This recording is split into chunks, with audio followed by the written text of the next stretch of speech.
Narito na naman ang mainit na balita mula sa mundo ng politika. Isang nakakagulat na revelasyon ng lumutang ngayong araw matapos mabunyag si President Kuting ng Norte Jr.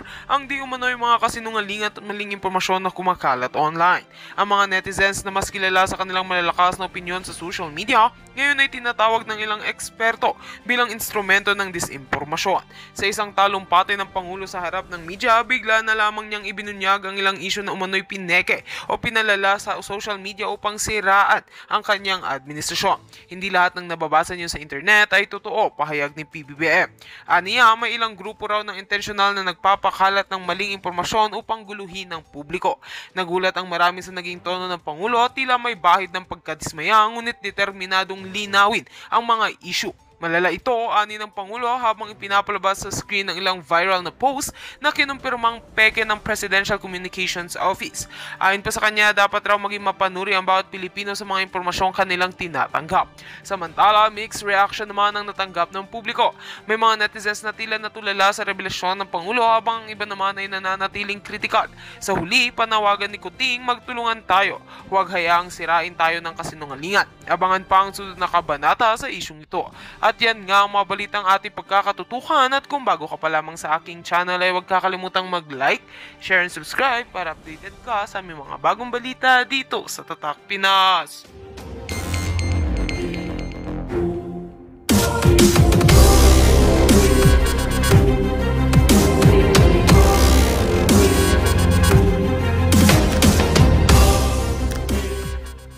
Sa event ni Lara Trump. Ito yung daughter-in-law ni President Donald Trump doon sa Florida.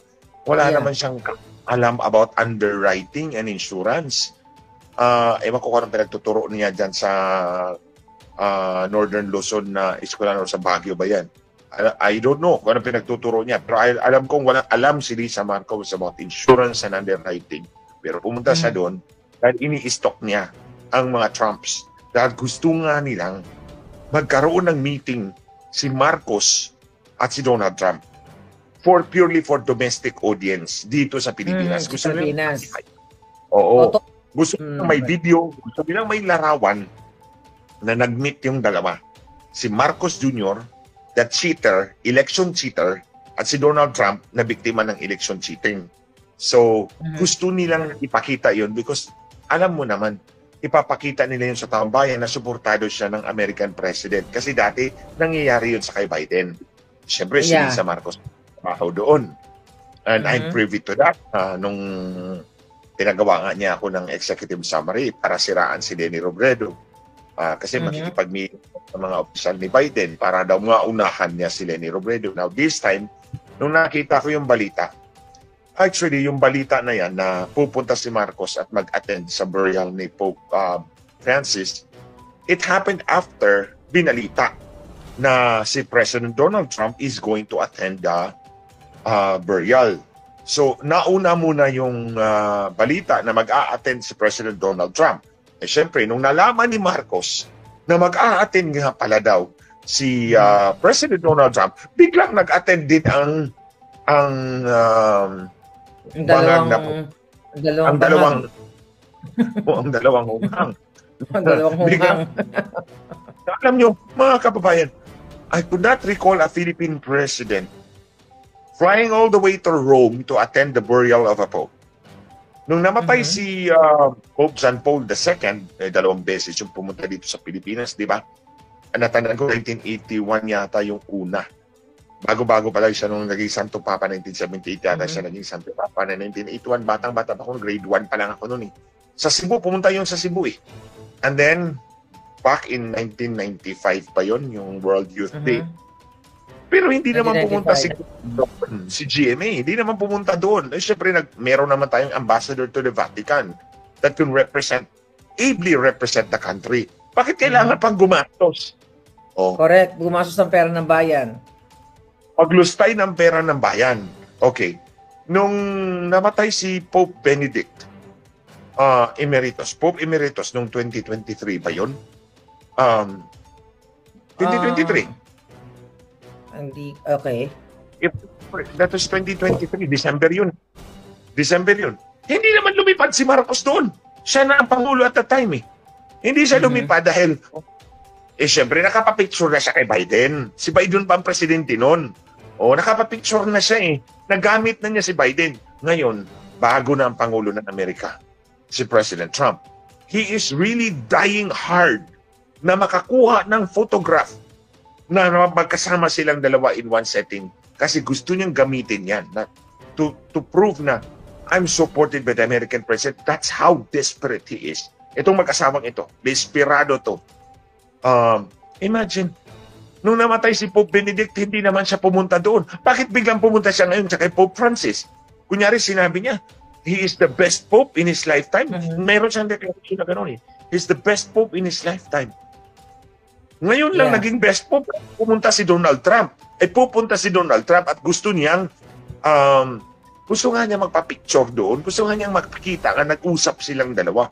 Malamang naghanap ng opportunity for bilateral discussion or bilateral meeting on the sidelines of the burial of the Pope. Kasi, niya eh, he's taking advantage na nandun na si Donald Trump. So, malapit na siya doon. So, kaya itong dalawang mag-asawa na to, Ate Claire, yes, go ahead. Yes, gusto ko lang itama ka, no, brother. Attorney Glenn, Pangulo na si Bangag nung namatay si Pope Benedict, December 31, 2022, at hindi naman siya nag-abala na pumunta doon. At 'di ba, kapag ganitong klasing pangyayari, may mga diplomatic protocols 'yan at may invitation dapat at yung isang leader. No, I don't think the Vatican invite them. Parang walang invitation yan eh. Hindi nag-i-invite yan eh. I've never heard na nagpapadala yung Vatican ng invitation sa burial. Okay. Normally, ang pumupunta dyan, kusang loob mo yan kung gusto mong pumunta. Because, di ba? Especially in the case of Francis, because, di ba, ano bang theme ng papacy ni Francis? Simplicity. Di ba? Yung di ba? Di ba? Para kakalaman ng kababayan. Di ba? Para kakalaman natin ng kababayan. Ang kabaong ng Santo Papa ay 3. Di ba? Wood, tapos lead, tapos cypress na coffin. 3 yan eh. 3 yan yung kabaong nila. Pero itong sa kanya, in keeping with his wishes, gusto niya isa lang. Ito yung cypress tree. Cypress na wooden cypress na instead wala siyang lid na coffin. Wala siyang isa pang 3 yan eh. 3 yan ang kung makikita mo yun sa kay Pope Benedict sa kay Pope John Paul II, malaki yung kabaong nila kasi 3 yan, one on top there. So yung kay Francis hindi siya makapal kasi isa lang ang gusto niya. In keeping with his desire na simple, humble. So kung simple and humble ang tema, simplicity and humility ang tema ng papacy ni Francis, I would not expect them to send out invitation to world leaders because it is not consistent with his papacy. Yung theme ng kanyang papacy. So malamang walang invitation yan. Si Marcos ang kusang nag-raise ng hand. Pupunta ako dyan. Pupunta ako dyan. Dahil pupunta si Trump.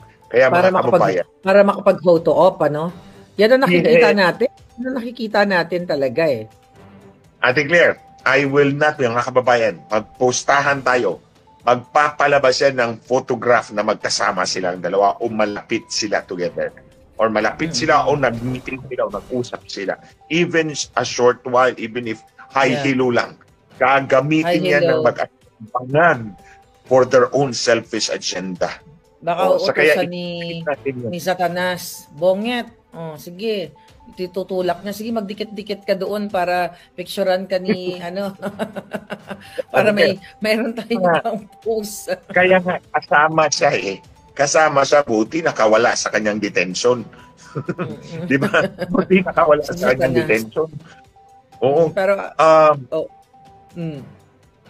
malamang totoo yung sinasabi mo na ipopost niya si Bongbong na punta ka na doon, magpapicture ka na. Kaya kasama siya doon. Kasi siya yung director. Kaya mga kababayan natin, highlight natin yan.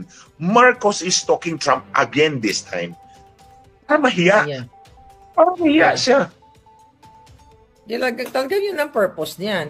Eh, di ba, meron nga akong information na inilabas.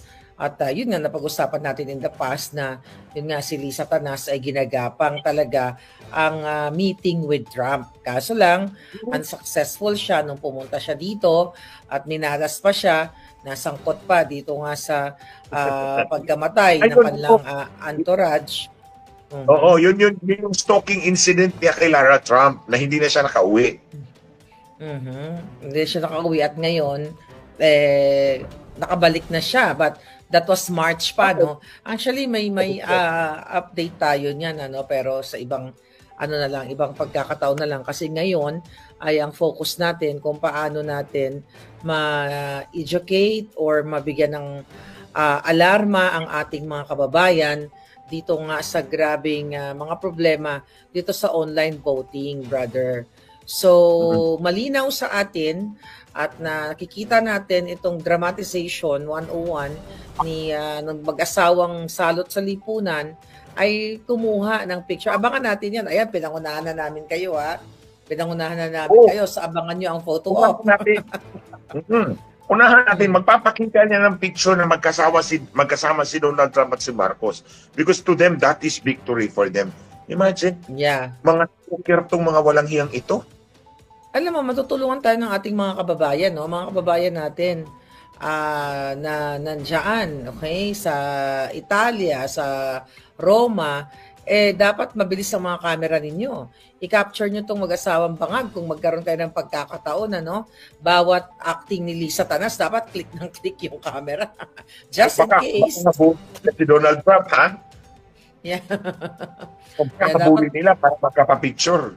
Alam mo naman, walang dalawang mag-asawang to, Oo, dapat yung video nyo, camera nyo, dapat ready talaga. Anyway, Attorney Glenn, napanood ko yung video mo, yung sabi ko nga, talaga namang educational, pasabog, always naman pasabog sa mga naging dayaan sa mga nakaraang halalan mula 2010, 2013, 2016, 2022, and now, 2025. Pinakita mo doon yung mga dagdag bawas, kung paano mag-transmit ng mga boto bago pa man magsimula ang halalan. Sobrang marami actually, so na maraming mga kababayan natin ang na-educate natin even before pa, and now mas marami pa. So ngayon, Attorney Glenn, itong 2025 na nakikita natin at talaga namang meron ng mga dayaang nangyayari sa online voting. So, pinaliwanag mo doon yung tungkol sa resolution, is it COMELEC resolution ba or guidelines ng 2024 na parang walang, kumbaga, yung tungkol sa digital signature na okay lang na walang digital signature. So, pwede mo ba i-educate muli ang ating mga kababayan patungkol doon as one of the possible na dayaan na gagawin nila o pandaraya nitong 2025? Ate Claire, mga kababayan, bago ko po sagutin yan, let me lay the basis muna kung bakit ko sinasabi na yung dayaan ay tiyak na mangyayari as sure as the sun rises in the morning and as sure as the sun sets in the evening every single day. So, yung dayaan, yung dadayain yung halalan natin ngayon, 2025, sigurado ako dyan. Tiyak na tiyak ako dyan. As sure as the sun rises tomorrow in the morning and the sun sets tonight in the evening in the Philippines and elsewhere in the world. Hindi ka ba, Attorney Glenn, katulad ni Attorney Respicio, sorry to cut you off, hindi ka ba nasisindak, alam ko, kailangan ko lang talaga tanungin, hindi ka ba nasisindak na kakasuhan ka or ikaw ay disbar once again, ng COMELEC at ng Bangag Administration dahil itong expose mo na sinasabi mo talaga na sigurado ka na dadayain ang 2025 based on sa mga basis na inilatag mo? Ito mga kababayan, sagot ko, tinatawanan ko ang COMELEC at hinahamon ko nga talaga si George Garcia, bring it on. Sige, harapin kita. Saan mo man gusto. Gusto mo ng disbarment sa Supreme Court? Gusto mo ng, ato tayo sa PRC, sa aking lisensya bilang accountant. or dito tayo sa korte, DOJ. O sige, haharapin ko kayo. Pero ito, Ate Claire, mga kababayan, you know, dito, good that you mentioned that. Nung naglabas si Attorney Respicio ng kanyang video na sinabi niya na kapag nakakonekta ang makina sa internet, pwedeng dayain, pwedeng pasukin yung makina. Technically, that's correct. Pero kulang nga yung sinabi niya. Kulang yung sinabi niya. Kailangan alam ng hacker kung ano yung IP address at password ng makina. So, alam mo, kung itong cellphone is connected to the internet, it's like itong makina, ito yung makina, connected to the internet. Pwede mong pasukin to. Pero kung may password, mahihirapan ka. So you need to know, of course, tatlo ang kailangan mo. Connected to the internet. Pangalawa, alam mo kung anong IP address nito. Pangatlo, alam mo ang password ko.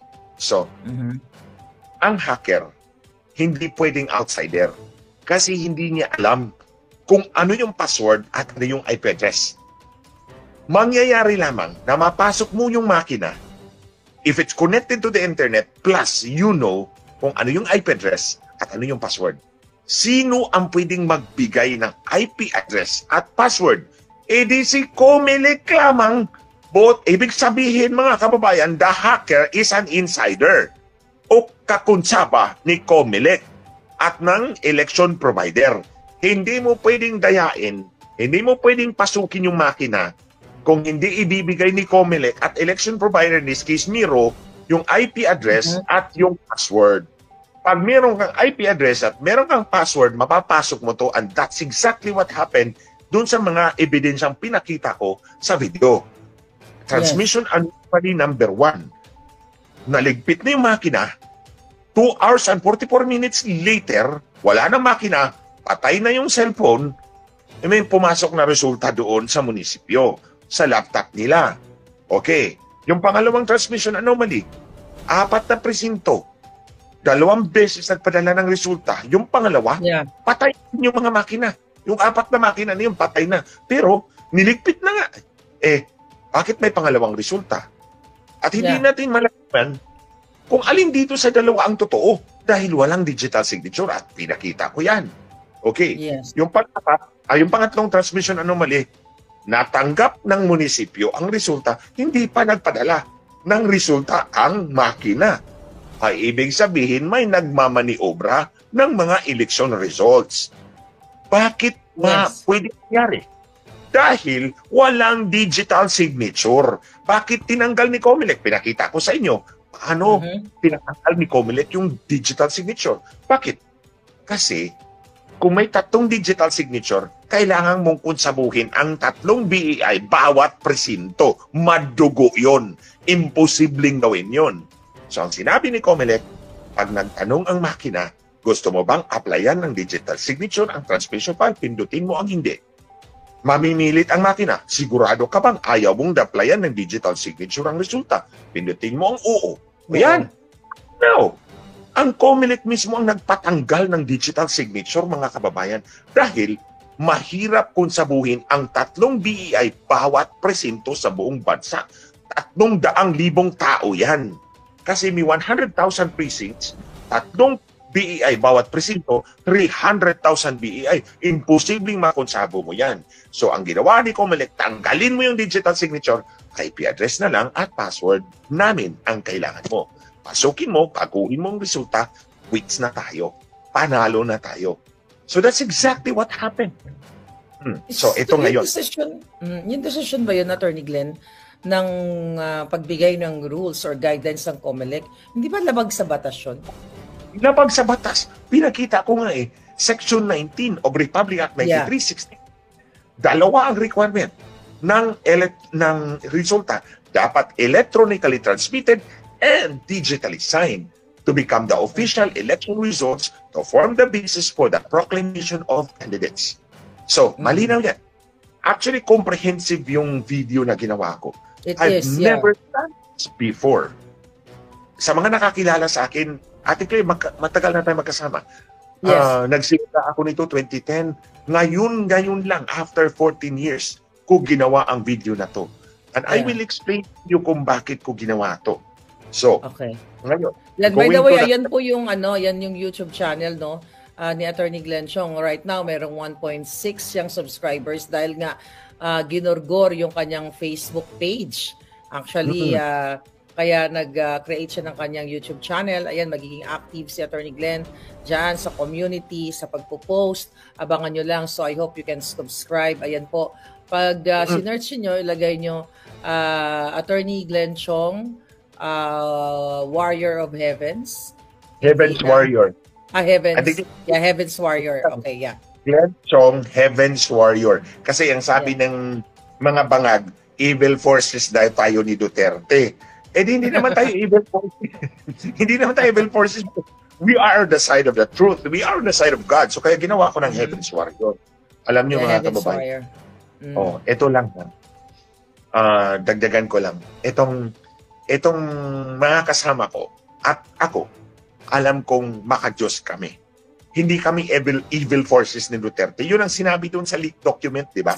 May leaked document. Babas, Oplan Horus. Oplan Horus. Horus is an Egyptian god. So, imagine yung Oplan nila, gumagamit ng pagan idol o Egyptian god. Sila ang evil forces, pero tayo ang tinawag nilang binansagan tayong evil forces. Pero mga kababayan, mind you, nung opening ng video, sinabi ko sa inyo, hiningi ko sa Diyos ang buhay ng tatay ko who was dying at that time. At binigay ng Diyos sa akin yun. And I am eternal grateful to my God. I asked for life. Yung pangalawa, nung hinabol ako, may picture doon ng chairman na may rest in peace, yun. Tingnan nyo lang sa yes. Hinabol ako niya. July 12, birthday ko yun. Lumabas siya. Hinabol niya ako kasi gusto niya ko ipakulong. Hiningi ko sa Diyos, palimutin mo nang huminga itong matandang hukluban na to. 13 days later, crinimate na po siya. Kalimutan niya huminga. I asked for death. God gave it to me. For him. So, sino ba nagbibigay noon? Kundi ang Diyos na pinaniniwalaan ko. Kaya tayo, lahat ng mga kasama ko rito, tayo mga kababayan, we are on the side of God. Hindi tayo yung evil forces. Si Bleeding Mouth at yung hukluban niyang asawa, yun ang mga evil forces. Correct. Sa ginagawa niya sa bayan. Talaga na may makalimot sa inyong huminga, ewan ko lang, maniwala ka na sa akin. Malay mo, hindi na makabalik. Hindi. Baka sumama na kay Pope. Yung Bleeding Mouth. Yung si Bleeding Mouth. So mga anyway, kababayan, yes. Going back, okay. Alam nyo, yung kay Attorney Respicio, kinagat ng media. Pag-usapan natin ito lahat, itong mga circumstances ito, kinagat ng media. Kita ko, may GMA, may Inquirer na report about Attorney Respicio. Yes. Pinayagan nila na lumabas yun. Pinayagan nilang ilabas yun. Kasi gagawin siyang example. Kaya kinasuhan, pinatanggalan ng lisensya bilang CPA and lawyer, and then pinadisqualify as a candidate. Gusto nilang i-highlight si Attorney Respicio na ito yung mangyayari sa inyo kapag magsasalita kayo tungkol sa dayaan. Hinayaan nilang lumabas sa media tapos kinasuhan nila, they clamped on him. So, to set a clear example. However, mga kababayan, iba yung treatment nila sa akin. Hindi nila ako kayang kasuhan, hindi nila ako kayang ipadisbar, hindi nila ako kayang ng lisensya as CPA dahil may ebidensya akong hawak, and that's exactly what I showed to you. Ang difference namin ni Atty. Respicio, yung sa kanya is opinion. Opinion niya yon as an auditor. Diba? Kasi nagsisystems audit siya. Yes. So, opinion yun. Wala siyang hawak na papeles. Unlike me, factual yung sinasabi ko. Hindi mo pwedeng sabing fake news because it is backed by solid evidence. Certified true copy yung pinapakita ko. They are acceptable as evidence under the rules of court. So kaya, iba yung treatment nila sa akin kaysa kay Atty. Respicio. Yung sa kanya, pinulatlat nila, pinakita nila ni-report nila para ipakita ito yung mangyayari sa inyo. But in my case, iba. Ito ang ginawa.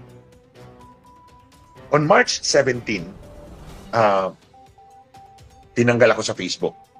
Yung pinaghirapan kong account and all my followers, there 300,000 of them, I am very grateful to them kasi they have been very active. Mga organic yun eh. Oh, pinaghirapan ko yun, Tao. Ate Gle. Mula 2010, ng congressman pa ako, all the way until now, 14 years.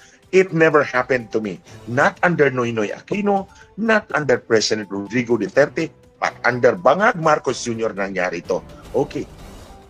3 months before the election, I was suspended until 3 months after the elections. Anong ibig sabihin nun?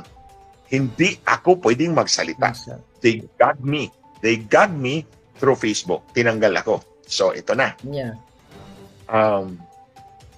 Natandaan ko, sumulat ako kay George Garcia ng January 24 and sinerve January 25.